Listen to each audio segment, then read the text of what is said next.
Hello viewers, আসসালামু আলাইকুম। Welcome to my channel cooking world of money. নিশ্চয়ই আল্লাহর অশেষ রহমতে সবাই ভালো আছেন। আজকে আমি আপনাদেরকে একটি মজাদার স্ন্যাক্স তৈরি করে দেখাবো, আর সেটা হচ্ছে বিফ বার্গার। বার্গার অনেক ধরনের হয়ে থাকে, তবে আমার আজকের বার্গার কোনো ম্যাকডোনাল্ডস বা বার্গার কিংয়ের বার্গারের রেসিপি নয়, সম্পূর্ণ ঘরোয়া স্টাইলে একটি বিফ বার্গার রেসিপি। আশা করছি রেসিপিটি আপনাদের ভালো লাগবে।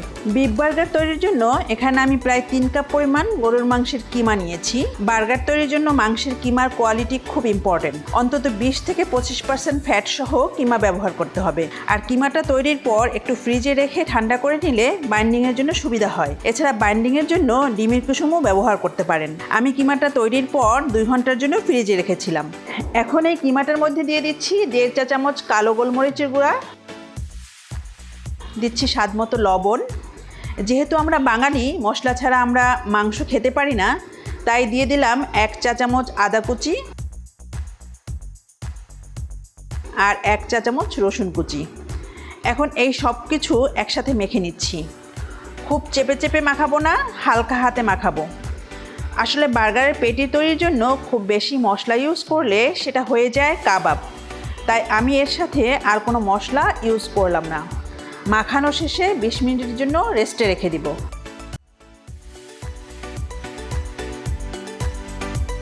এখন বার্গারের ভিতরে দেওয়ার জন্য একটা সস তৈরি করে নিব।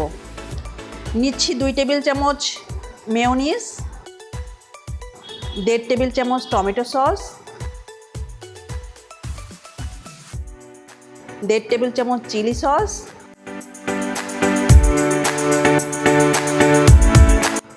লেবুর রস 1 টেবিল চামচ। এখন এটাকেও ভালোভাবে মিক্স করে নিচ্ছি। চাইলে এখানে আপনারা কিছুটা সাদা সরিষা বাটা ইউজ করতে পারেন, তবে আমার কাছে এই সসের মিশ্রণটাই ভালো লাগে। তো মিশানো হয়ে গেলে এখন এটাকেও এক সাইডে রেখে দিচ্ছি। এখানে আমি কিছু টমেটো ও পেঁয়াজ গোল গোল করে কেটে নিয়েছি। এগুলো আমি বার্গার অ্যাসেম্বল করার সময় ইউজ করব। এবার বার্গারের পেটিটা বানাবো। এটা অবশ্য খুবই ইজি। প্রথমে একটু গোল শেপ দিয়ে নিব। মাংসের কিমাটা একটু পরিমাণে বেশি, তাই 2 হাতই ইউজ করতে হচ্ছে।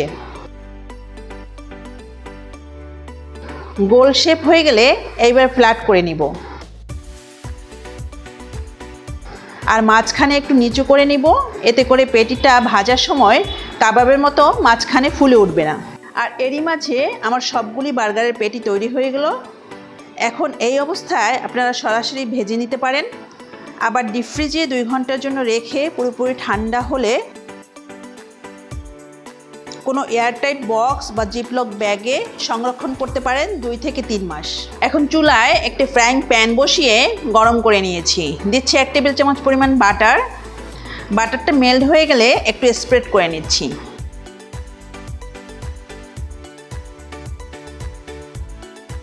চুলার আঁচ মিডিয়াম টু লো হিটে রেখে বার্গারের পেটিগুলো আমি শ্যালো ফ্রাই করে নিব। আর পেটিটা দেওয়ার সাথে সাথে উল্টানো যাবে না, 2-3 মিনিট পর উল্টিয়ে দিতে হবে। প্যানের এই ফাঁকা জায়গাটায় আমি কেটে রাখা পেঁয়াজগুলো দিয়ে দিচ্ছি। এতে করে পেঁয়াজের কাঁচা গন্ধটা চলে যাবে, সাথে বাটারের এক্সট্রা একটা ফ্লেভার অ্যাড হবে। পেঁয়াজগুলো এই পর্যায়ে আমি তুলে নিচ্ছি। এর থেকে বেশি ফ্রাই করা যাবে না। পেটি হওয়ার 2-3 মিনিট আগে চিজের স্লাইস দিয়ে দিচ্ছি। এতে করে চিজটা সুন্দরভাবে পেটির উপর মেল্ট হবে।